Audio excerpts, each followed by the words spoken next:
Good morning বন্ধুরা।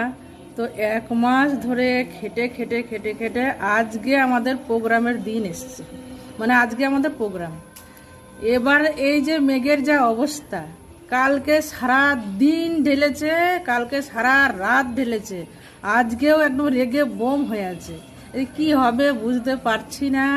আর এই বাচ্চাদের জন্য বেশি খারাপ লাগছে, তার কারণ বাচ্চারা যে কত টাকার, ওর মানে গার্জেনরা কত টাকার ড্রেস নিয়ে এসছে ওদের বাচ্চাদেরকে শুধু একটু নাচতে দেখবে বলে।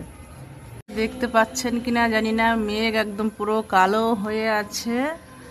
আর ওইদিকে আমাদের 1 মাস ধরে ছেলে সব নতুন নতুন বাচ্চা নাচ তোলাচ্ছে। এই দেখুন সকাল থেকে শুরু করে দিয়েছে। ওম তো কালকে এসছে, ওরা শুরু করে দিয়েছে মানে দিন রাত এক। আর ইনি তো জুতো পরিষ্কার করছে, উনি এখন প্রোগ্রামে যাবে বলে। আর এইদিকে মেঘের অবস্থা দেখুন, এক্ষুনি না ঝমঝম করে নামে, যা অবস্থা দেখুন, একদম কালো হয়ে আছে। আর কি হবে জানি না। আর এখন তো আমি তো রান্না করে ফেলেছি, তার কারণ আমাদের আজকে এক্সট্রা 4-5 জনের রান্না করতে হয়েছে। দেখুন আজকে রান্না কি কি করেছি দেখাই একটু। এই যে আমি 1 হাঁড়ি ভাত করেছি, আর এটা ডাল করেছি, মুসুর ডাল। আর এখানে করেছি আলু চোখা। আর এখানে করেছি এই যে রুই মাছের ঝোল, জ্যান্ত রুই মাছের হালকা করে ঝোল করেছি। আর এই হচ্ছে আমার রান্না আজকের। রান্না কমপ্লিট করে ফেলেছি, গ্যাস ফ্যাস মুছে সব একদম পরিষ্কার টরিষ্কার করেছি। বাসন মাজিনি, বাসন ওখানে গামলায় রেখে দিয়েছি, কালকে এসে মাজবে আমাদের পুতুল। তো এদিকে কাজ সব হয়ে গেছে।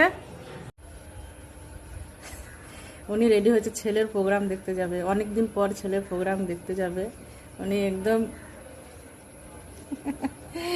রেডি হচ্ছে, সবাই অনেক আশা করে আছি। হ্যাঁ জানি না কি হবে, যা বৃষ্টি হচ্ছে আয় তুই, আরও সব স্টুডেন্টরা সব আসছে।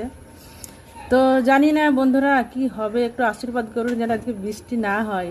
মানে কি বলবো, ভাল লাগছে না একদম। বাইরে থেকে আসছে, সেই আমাদের মুর্শিদাবাদ পলাশি থেকে অ্যাঙ্কার আসছে, এবার তার জন্য রান্না করেছি।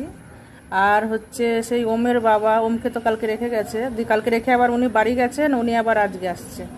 আর একটা রিস্টা থেকে এসছে, সকালবেলায় চলে এসছে, ও খাবে। আরও 2-1 জন আসবে হয়তো এক্সট্রা, তাই ওদের জন্য রান্না করতে হয়েছে, যার জন্য মানে 8-10টা লোকের রান্না সকালবেলায় করলাম। করে টোরে এখন এই স্নান করতে যাব, পুজো টুজো দেবো, দেওয়ার পর তখন আমি একটু রেডি ফেডি হব। এবার জানি না এখন মেঘের কি অবস্থা হয়, সেটাই চিন্তায় আছি। তবে আমার শ্রীকৃষ্ণ আছে, যা হবে ভালোই হবে, খারাপ কিছু হবে না আশা করি। তো চলুন বন্ধুরা, টাটা।